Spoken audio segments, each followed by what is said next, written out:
और पहले जो वो एग्ज़ाम हुआ करता था उससे बहुत अच्छा सुधार हुआ है, पारदर्शिता भी कुछ ज़्यादा लाई गई है पहले से। एक सेंटर के बारे में मुझे जानकारी मिली कि वहाँ पे OMR सीट जो खोला गया वो सामने नहीं खोला गया, बंद भी सामने नहीं किया गया। तो इस तरह की घटना एक दो जगह हुई है जो कि नहीं होना चाहिए। ये सारी व्यवस्था जो BPSC ने किया, जैसे क्वेश्चन पे QR कोड था, हर एक पेज में क्वेश्चन बुकलेट नंबर था, तो ये बहुत अच्छा शुरुआत है, ये हम इसका स्वागत करते हैं और हर एग्जाम में इस तरह से होना चाहिए। तो यही प्रक्रिया BPSSC दरोगा बहाली में भी होना चाहिए, BSSC में भी होना चाहिए। लेकिन दरोगा बहाली में देखिए क्या होता है कि उसके चेयरमैन सुनीत कुमार है, वो किसी से मिलते ही नहीं। आज तक किसी छात्र बता दे कि किसी छात्र से वो मिले हो, नहीं। किसी मीडिया से वो आके जवाब दिए हो।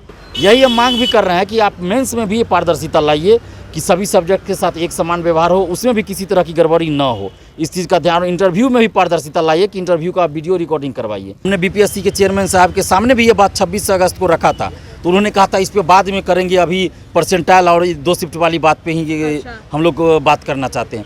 तो अब हम लोग उस पर बात करेंगे कि कम से कम आगे के एग्जाम में 68वीं हो या अन्य कोई एग्जाम हो, उसमें इतना दूर दूर सेंटर न दिया जाए। नमस्कार, आप देख रहे हैं लाइव बिहार, मैं आपके साथ रूपम। BPSC 67वीं BPSC का कल एग्ज़ाम हुआ। कैसा एग्ज़ाम रहा? हालांकि हमारी टीम हर जगह जहां पॉसिबल हो सके वहां पर गई और अभ्यर्थियों से जानने की कोशिश की कि आखिर एग्ज़ाम का क्या पैटर्न रहा, कैसा गया एग्ज़ाम और क्या क्या उनके अंदर में अभी भी वह डर बना हुआ है या नहीं बना हुआ है। हमारे साथ दिलीप जुड़े हुए हैं, छात्र नेता दिलीप जुड़े हुए हैं, थोड़ा सा उनसे भी हम जान लें। दिलीप, कल एग्ज़ाम हुआ, कितने संतुष्ट हैं अभ्यर्थी? देखिए, कल के एग्ज़ाम से अभ्यर्थी काफ़ी हद तक संतुष्ट हैं और पहले जो वो एग्ज़ाम हुआ करता था उससे बहुत अच्छा सुधार हुआ है, पारदर्शिता भी कुछ ज़्यादा लाई गई है पहले से। लेकिन अभी भी कुछ सुधार होनी बाकी है, जैसे 3-4 सेंटर पे कुछ गड़बड़ी हो गई है। तो वो इतना बड़ा एग्ज़ाम है तो कहीं कहीं सेंटर के लापरवाही की वजह से वहाँ जो तैनात है वीक्षक, उनके लापरवाही की वजह से कुछ ना कुछ हो जाता है। 1-2 सेंटर पे ऐसा हो जाता है और अभ्यर्थियों को भी इस बात का ख्याल रखना चाहिए कि जब 11 बजे का टाइम दिया गया है कि उससे पहले आपको एंट्री करना है, 11 बजे के बाद एंट्री बंद हो जाएगी, तो फिर उस रूल को फॉलो सबको करना चाहिए। तो 1-2 सेंटर पे इसके चलते हंगामा हुआ कि 11 बजे के बाद वो लोग पहुँचे थे, तो ये तो कोई मैटर ही नहीं हुआ। लेकिन एक सेंटर के बारे में मुझे जानकारी मिली कि वहाँ पे OMR सीट जो खोला गया वो सामने नहीं खोला गया, बंद भी सामने नहीं किया गया। तो इस तरह की घटना 1-2 जगह हुई है जो कि नहीं होना चाहिए। जब पहले से निर्देश दिया गया है कि परीक्षार्थियों के सामने ही OMR सीट का बंडल खोलना है, फिर बंद सील बंद करवा कर वहीं पे ये खोला हाँ, सील बंद करना था, सील खोलना भी था और सील बंद भी लास्ट में करना था। लेकिन बहुत कुछ सेंटर पे ऐसा नहीं हुआ। लेकिन इसके बावजूद भी कुल मिलाकर अगर देखें तो एग्ज़ाम काफ़ी हद तक पारदर्शी तरीके से सही से हुआ है और इसके लिए हम BPSC को और BPSC के अध्यक्ष जो अतुल प्रसाद जी, उनको हम धन्यवाद देते हैं कि इतने अच्छे से आपने एग्ज़ाम कंडक्ट कराया। और यही हम मांग भी कर रहे हैं कि आप मेंस में भी ये पारदर्शिता लाइए कि सभी सब्जेक्ट के साथ एक समान व्यवहार हो, उसमें भी किसी तरह की गड़बड़ी ना हो। इस चीज़ का ध्यान, इंटरव्यू में भी पारदर्शिता लाइए कि इंटरव्यू का वीडियो रिकॉर्डिंग करवाइए, क्योंकि सारा खेला तो इंटरव्यू में होता है। कोई PT पास कर जाएगा, मेंस पास कर जाएगा, इंटरव्यू में आप खेला कर दीजिएगा तो फिर तो सारा मेहनत बेकार हो जाता है ना। तो इंटरव्यू में आप वीडियो रिकॉर्डिंग करवाइए कि किसी के साथ बदसलूकी ना हो, किसी के साथ अन्याय ना हो, किसी को डायरी पे ले जाकर क्वेश्चन न पूछा जाए, किसी को 2 मिनट में ही ना भगा दिया जाए। तो ये सब काम नहीं होना चाहिए, इसलिए इंटरव्यू में भी वीडियोग्राफी होना चाहिए। ये हम चेयरमैन हैं, वो हमेशा एग्ज़ाम होता था तो इस तरह से मतलब आगे आके ये बोलते नहीं थे, बताते नहीं थे। लेकिन इस बार जो एग्ज़ाम हुआ उसके बाद फिर जो वो गाइडलाइन दे रहे हैं, बता रहे हैं लोगों को, ऐसा क्यों? मतलब आंदोलन, देखिए ये आंदोलन का असर है, जाहिर सी बात है ये आंदोलन का असर है कि इतना बड़ा जो छात्र आंदोलन हो गया लगातार पटना में, तो उसका असर है कहीं ना कहीं। BPSC को भी इसका पता चल गया कि छात्र जो है अब मानने वाले नहीं है, चुप नहीं बैठेंगे, और सरकार को भी इसका अंदाज़ा लग गया।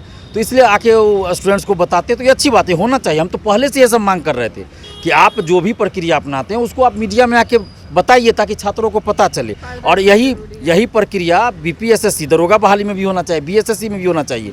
लेकिन दरोगा बहाली में देखिए क्या होता है कि उसके चेयरमैन सुनीत कुमार है, वो किसी से मिलते ही नहीं। आज तक किसी छात्र बता दे कि किसी छात्र से वो मिले हो, नहीं। किसी मीडिया से वो आके जवाब दिए हो। सिर्फ एक बार दरोगा बहाली जब 24 से 46 से हम लोगों ने PT के समय आंदोलन किया तो एक चैनल पे एक बयान दिया, वो भी मेरे खिलाफ बयान दिया कि दिलीप कुमार अफवाह फैला रहा है, ये PT फेल है, ये PT फेल है इसलिए आंदोलन कर रहा है, ये तर्क दिया गया था। ये कौन सा तर्क हुआ भाई? तो नीतीश कुमार जी कौन सा वो एग्ज़ाम पास करके मुख्यमंत्री बने हैं? बता दे। गांधी जी कौन सा एग्ज़ाम पास करके वो आंदोलन किए थे आज़ादी की लड़ाई के लिए? ये तो मूर्खों वाली बात कर रहे हैं ये लोग कि अपने PT फेल है इसलिए आंदोलन कर रहा है। तो अभी जो इतना बड़ा आंदोलन हो गया बिहार में, पटना में, और परसेंटाइल हट गया, 2 शिफ्ट वाली बात हट गई, तो ये कौन सा एग्ज़ाम हम पास करके आंदोलन किए थे? तो ये तो कुतर्क वाली बात हो गई। ये लोग अपनी गलती और अपनी नाकामी और अपने द्वारा किए गए भ्रष्टाचार को छुपाने के लिए जो लीडरशिप कर रहा है उसको टारगेट किया जाता है। मेरे खिलाफ नोटिफिकेशन जारी किया गया, लंबा चौड़ा, मेरी जाति, मेरी उम्र, मेरा घर, सब कुछ सार्वजनिक किया था दरोगा बहाली के समय, 2446 के समय, 5 मार्च 2020 की बात है। तो उस सबसे हम डरे नहीं, हमको डराने के लिए किया गया, हम डरे नहीं।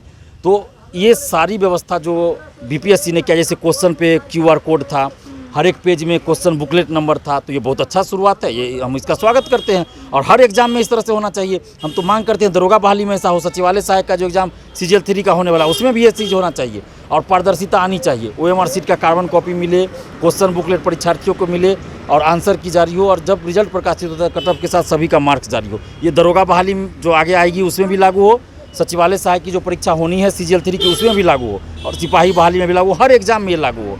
और जब तक ऐसा नहीं होगा हम लोग चुप नहीं बैठेंगे। और बीपीएससी को धन्यवाद देते हैं कि इतना कम समय में आपने इतने अच्छे से एग्ज़ाम कंडक्ट करवाया। और हमने कहा भी था आपके चैनल पे भी और अन्य चैनलों पे भी कि अगर आपकी दृढ़ इच्छा शक्ति होगी, अगर आपका इरादा सही होगा, तो आप एक दिन में 6 लाख स्टूडेंट्स का एग्ज़ाम करा लीजिएगा और कहीं कोई गड़बड़ी नहीं होगी। अगर आपका इरादा सही नहीं होगा तो आप मुख्यमंत्री आवास में भी ये एग्ज़ाम कराइएगा, तो वहाँ भी गड़बड़ी हो जाए। और देखिए, जो अध्यक्ष कह रहे थे कि 6 लाख का एक दिन में संभव नहीं है एग्ज़ाम कराना बिहार में, 2 शिफ्ट में कराएंगे, एक शिफ्ट में संभव नहीं है। कैसे हो गया? 15 से 20 दिन के अंदर में एक शिफ्ट में एग्ज़ाम संभव हो गया, कहीं से कोई पेपर लीक नहीं हुआ। तो ये दृढ़ इच्छा शक्ति होनी चाहिए, इरादा मजबूत होना चाहिए और ईमानदारी होनी चाहिए। तो यही चीज़ हर भर्ती आयोग में आना चाहिए, तब जाके बिहार के युवाओं को इंसाफ मिलेगा। दिलीप जी, अब मैं कुछ अभ्यर्थियों से बात की थी, तो बहुत सारे अभ्यर्थी अभी भी वो डरे हुए। उस बार तो इतना सेटिंग हुआ, इस बार भी कोई ज़रूरी नहीं है कि ऐसा हो। मनोबल उनका टूट गया, बहुत सारे एग्ज़ाम देने से हिचकिचा रहे थे, बोले कि इतना ही सीट है, सेटिंग वेटिंग है, तो क्या एग्ज़ाम देना, ये मतलब डर रहे थे ऐसे अभ्यर्थियों। नहीं, डर उनका, देखिए उनका डर स्वाभाविक है, क्योंकि मार्केट में पैसा वसूली होता है, बहुत सारा गैंग चलता है जो पैसा वसूलता है एग्ज़ाम को लेकर। लेकिन परीक्षार्थियों से, जितने भी अभ्यर्थी उनसे यही आग्रह करेंगे, आप नकारात्मक सोच को मत रखिए, पॉजिटिव सोच रखिए कि अगर कुछ सीटों पे धांधली हो रही तो कुछ सीटों पे मेरिट से भी लोग जा रहे हैं। ऐसा नहीं, हमने कभी नहीं कहा कि 100% सीटों पे धांधली होती है, सेटिंग होती है। लेकिन अब पहले से ज़्यादा सुधार होगा और पहले की तरह सेटिंग नहीं होगा। 67वीं की मैं बात कर रहा हूँ, तो अगर पीटी में पेपर लीक हुआ, अगर उसको उजागर हम नहीं किए होते तो खुलेआम 90% सीट बिक जाता, जैसा कि 64वीं में बिका।